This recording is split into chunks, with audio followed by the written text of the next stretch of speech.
معزز سامعین، معلوماتی دنیا میں خوش آمدید۔ آج کا ہمارا ٹاپک ہے دجال۔ زمین اپنی پیداوار 1/3 کم کر دے گی، آسمان سے بارشوں کا سلسلہ کم ہو جائے گا، چنانچہ زمین کی گلا اگلنے کی صلاحیت کم ہو جائے گی۔ 1 سال گزرے گا اور زمین اپنی پیداوار مزید 1/3 کم کر دے گی، آسمان سے بارشیں مزید کم برسیں گی۔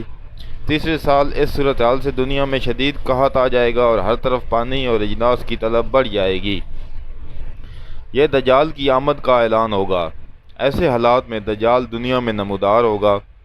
دجال ایک شخص کا نام نہیں، یہ دنیا کے نظام پر ایک سوچ، ایک عذاب اور ایک بہت بڑی آزمائش کا نام ہے۔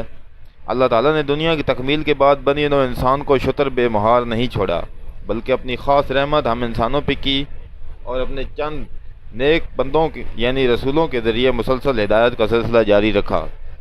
جس قوم نے اطاعت کی وہ کامیاب ہوئی، اور جنہوں نے خواہش نفس کی پیروی کی عذاب کا شکار ہوئی۔ دجال کے خروج سے قبل اس کے لیے راہ ہموار کرنے کا سلسلہ یہود و نصارہ کی کوششوں سے جاری ہے۔ خفیہ اسرائیلی سازشیں تو عرصہ سے جاری ہیں۔ اس کی ظاہری مثال یروشلم میں امریکی سفارتخانہ کے قیام کے اعلان سے دیکھی جا سکتی ہے۔ دجال کو اللہ بہت زیادہ قوت عطا فرمائیں گے۔ یہ دنیا کے تمام وسائل پر اس وقت قابض ہوگا جب دنیا شدید قحط کی لپیٹ میں ہوگی، اور یہ ساری دنیا کے ارد گرد اپنی جدید سواری میں چکر لگائے گا۔ دجال دنیا پر 40 دن قیام کرے گا۔ پہلا دن 1 سال کے برابر ہوگا، دوسرا 1 ماہ کے برابر، اور تیسرا دن 1 ہفتہ کے برابر ہوگا۔ باقی دن عام دنوں کی مثل ہوں گے۔ اس کی ایک آنکھ ہوگی، پیشانی پہ کفر یا کافر لکھا ہوگا، جسے ایمان والا پڑھ سکے گا۔ آج دنیا ایک گلوبل ولیج بن چکی ہے۔ سیٹلائٹ اور نیٹ کے ذریعے سب ممالک اور اقوام جڑ چکے ہیں۔ آنکھ جو کچھ دیکھتی ہے لب پہ آتا نہیں، محو حیرت ہوں کہ دنیا کیا سے کیا ہو جائے گی۔ علامہ اقبال کا شعر ہے۔ ایک حدیث کے مفہوم کے مطابق دجال کے ہاتھ میں اللہ ایسی قوت دیں گے، اس کے حکم پہ آسمان سے بارش اور زمین سے پیداوار حاصل ہوگی، زمین اپنے خزانے اگلے گی، اس کے پیچھے خزانے، اور لوگ ایسے چلیں جیسے شہد کی مکھیاں ملکہ مکھی کے پیچھے چلتی ہیں، جیسے لوہا مقناطیس کی طرف کھینچا آتا ہے۔ اس کے حکم پر جانور صحت مند ہو جائیں گے، بیمار تندرست۔ یہ کہے گا مجھے رب مانو، پھر اپنے 2 کارندے شیطانوں کو حکم دے گا کہ اس شخص جس سے یہ اس وقت ہم کلام ہوگا کہ والدین کی شکل اختیار کرو۔ اب اس آدمی سے کہے گا مجھے رب مانو، میں تمہارے مردہ والدین کو زندہ کر سکتا ہوں، اور اپنے شیطانی شعبدے کے ذریعے نقلی والدین پیش کر دے گا۔ کمزور ایمان والے اس کی باتوں میں آ جائیں گے، جبکہ پختہ ایمان والا کہے گا تو کانا دجال ہے، جس پر اس کو آرے سے چیر دیا جائے گا۔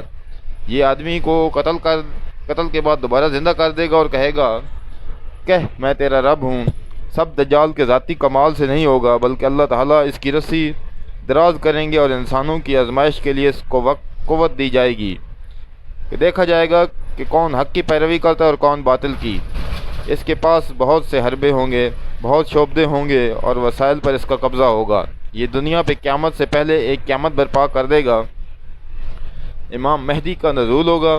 وہ اپنے جانبازوں کو لے کر لڑنے کی تیاری کر رہے ہوں گے کہ حضرت عیسیٰ کا نزول ہوگا۔ حضرت عیسیٰ دجال کو باب لد کے مقام پہ قتل کریں گے، اور اس وقت دجال کے ساتھ 70,000 یہودیوں کی جماعت ہوگی۔ یہ یہودی لڑائی کے دوران غرقد نامی درخت میں پناہ لیں گے، اور یہ درخت یہودیوں کو اپنے اندر چھپا لے گا۔ اللہ کی مدد سے فتح ہوگی۔ فتنہ دجال بعثت آدم سے قیامت تک کی سب سے بڑی اور ہولناک آزمائش ہے۔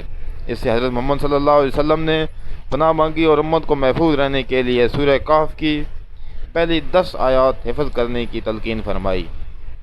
اللہ تعالیٰ مجھے، آپ سب کو اور ہماری آنے والی نسلوں کو اس سے محفوظ رکھے، آمین ثم آمین۔ اگر آپ کو ہماری معلومات اچھی لگی ہیں تو برائے مہربانی ہمارے چینل کو سبسکرائب کر دیں۔